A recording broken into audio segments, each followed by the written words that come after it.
এই গত শনিবারে সিলেটে আমরা সিলেটের একজন বড় আল্লাহর ওলি ছিলেন আব্দুল্লাহ হরিপুর একটা মাদ্রাসা আছে, অনেক বড় মাদ্রাসা। আমাদের প্রোগ্রাম ছিল ওইদিকে, ওই মাদ্রাসাতে আমাদের দাওয়াতও আছে। তো সেই হিসাবে আল্লাহর ওলির মাকবারা ওখানে জিয়ারত করার জন্য গেলাম আমরা। আশ্চর্যের বিষয় হচ্ছে, হরিপুর বাজার সারা বাংলাদেশের মধ্যে পরিচিত বাজার, বিশাল বাজার। এই বাজারের একটা দোকানেও টেলিভিশন নাই। আলহামদুলিল্লাহ বলবেন না? সবাই বলেন, সবাই বলেন, আবার বলেন, জোরে বলেন। একটা দোকানেও কি নাই? আমাদের ছোট বাজার না, কিন্তু বড় একটা বাজার, প্রসিদ্ধ বাজার। মহিষের অনেক বিশাল হাট জমে ওখানে। একটা দোকানেও টেলিভিশন নাই। আমি বললাম, ভাই টেলিভিশন নাই যে? তো আমাদের একজন সাথী ছিলেন, আমাদের সফর সঙ্গী মাওলানা হাফেজ আব্দুর রশিদ ভাই। উনি বললেন, ভাই হুজুর থাকতেই সমাজটাকে এমনভাবে পরিবর্তন করছে, মহিলাগুলো পর্দার সাথে চলে, টেলিভিশনের গানের আওয়াজ শুধু বাজারে না, পুরো এলাকাতে কেউ চালাইতে পারে না। কোনো দোকানে যদি কোনোদিন টিভির আওয়াজ শুনছে, এই দোকান সবাই মিলে এই দোকানদারকে উঠায় দেয়। কত বছর যাবত? অনেক বছর, হুজুরের জীবন থেকে আজ পর্যন্ত আমি ঘুরে ঘুরে দেখছি না। যাদের কম্পিউটারের দোকান আছে এদেরকেও বলা আছে, তোমার দোকানে যদি কোনোদিন গানের শব্দ শোনা যায়, দোকান বাতিল। চিন্তা করেন তো, সমাজ ব্যবস্থাটা ওই এলাকার কত সুন্দর। এবার ওই এলাকাতে যে মানুষটার জন্মের পরে কোনোদিন গান শুনবে না, সে কি বাজারের সামনে মোবাইলে গান চালাইতে পারবে? আরে বলেন, চালাইতে পারবে? যেই মহিলাগুলো পর্দা ছাড়া কিচ্ছু বুঝে না, ওই মহিলার মেয়েদেরকে কি তারা বেপর্দায় চালাতে পারবে? বলেন। সমাজ ব্যবস্থা পরিবর্তন করে ফেলছে এক আল্লাহর ওলি, সমাজ ব্যবস্থাকে পরিবর্তন করছে। রসুলও পৃথিবীর সবচাইতে নিকৃষ্ট সমাজ ব্যবস্থা ছিল আরবের, ওইটাকে নবীজি পরিবর্তন করছে। কিভাবে আল্লাহর রসুল পরিবর্তন করলেন সে বিষয়, সেই কিছু পদক্ষেপ আপনাদেরকে বলে শেষ করে দেব। 1 নম্বর পদক্ষেপ, সমাজ পরিবর্তনে, সমাজ সংশোধনে, সমাজ বিনির্মাণে আল্লাহর রসুলের প্রথম পদক্ষেপ ছিল সমাজে এক আল্লাহর দাওয়াত প্রতিষ্ঠা করা। বলেন, কার দাওয়াত? সবাই বলেন, কার? এক আল্লাহর দাওয়াত। আল্লাহর রসুল রাস্তায় দাঁড়ায় থাকতেন, মানুষ হাঁটাচলা করত, নবীজি এক আল্লাহর দাওয়াত দিতেন। নবীজি বলতেন, ভাই তোমাদের রব, আমাদের রব একজন আল্লাহ। সহিহ আত-তারগীব ওয়াত তারহীবের 2964 নম্বর হাদিসের বর্ণনায় আসছে, ওয়া আন জাবির ইবনে আব্দুল্লাহ রাদিয়াল্লাহু তাআলা আনহুমা ক্বাল, হযরত জাবির ইবনে আব্দুল্লাহ বলেন, قال النبي صلى الله عليه وسلم, আল্লাহর নবী বলেন, ইয়া আইয়ুহান নাস, হে লোক সকল, আলা ইন্না রাব্বাকুম ওয়াহিদ, তোমাদের রব একমাত্র আল্লাহ। বলেন, আমাদের রব একমাত্র কে? আল্লাহ। নবীজি রাস্তায় দাঁড়ায় এই দাওয়াত দিতেন। শুধু রাস্তায় নয়, রসুল কখনো কখনো সমাজ পরিবর্তন করার জন্য বাজারে, দোকানে, মানুষের ঘাড়ে ধরে ধরে এক আল্লাহর দাওয়াত দিতেন।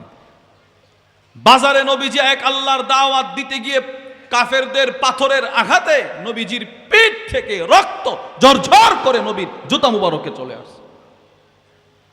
সূরাতুল লাহাবের ব্যাখ্যায় তাফসীরে কুরতুবীর মধ্যে ইমাম কুরতুবী নিয়ে আসছেন, নবীজির বিখ্যাত সাহাবী হযরত তারিক ইবনে আব্দুল্লাহ আল মুহারিবি রাদিয়াল্লাহু আনহু, তিনি তখনও মুসলমান হন নাই। তিনি বলেন, ইন্নী বিসুকিদিল মাজাজ, তারিক ইবনে আব্দুল্লাহ বলেন, আমি আরবের যুল মাজাজ বাজারে ছিলাম। ইদ আনা বি ইনসানিন ইয়াকুল, এক ব্যক্তিরে দাঁড়ায় দেখি বলতেছে, ইয়া আইয়ুহান নাস, এ লোক সকল, কুলু, তোমরা বলো, লা ইলাহা ইল্লাল্লাহ।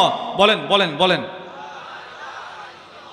আমরা, নবীজি আমাদেরকে কি বলতে বলছে বলেন তো? লা ইলাহা ইল্লাল্লাহ। নবীজি বলে, তুফলিহুন, আমি রসুল বলে দিলাম, যেই এই কালিমা পড়বা তুমি সফল হয়ে যাইবা।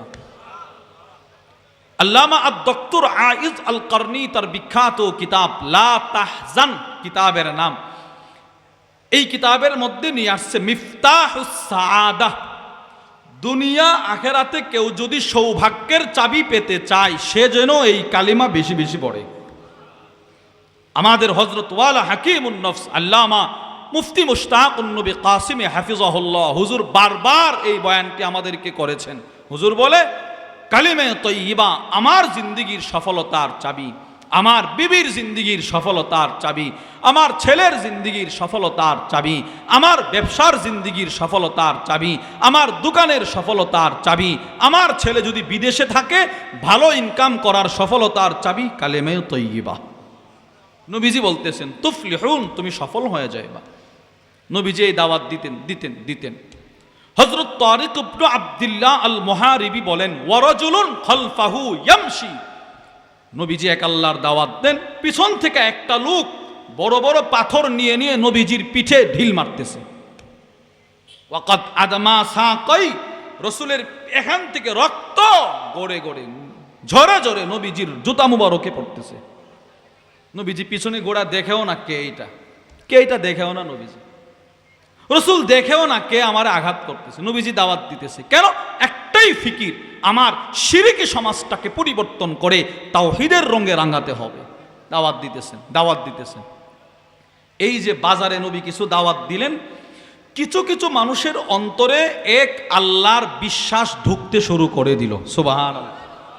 দৃষ্টান্ত শুনেন, তিরমিজি শরীফের 3483 নম্বর হাদিসের বর্ণনায় আসছে, হযরত ইমরান ইবনে হুসাইন রাদিয়াল্লাহু তাআলা আনহু বলেন, নবীজির এই সাহাবী ইমরান অনেক দামি সাহাবী, এতটাই দামি সাহাবী ইমাম আবু দাউদ রাহিমাহুল্লাহ লিখেন, ইন্নাল মালাইকা তুসাল্লিমু আলা ইমরান ইবনে হুসাইন।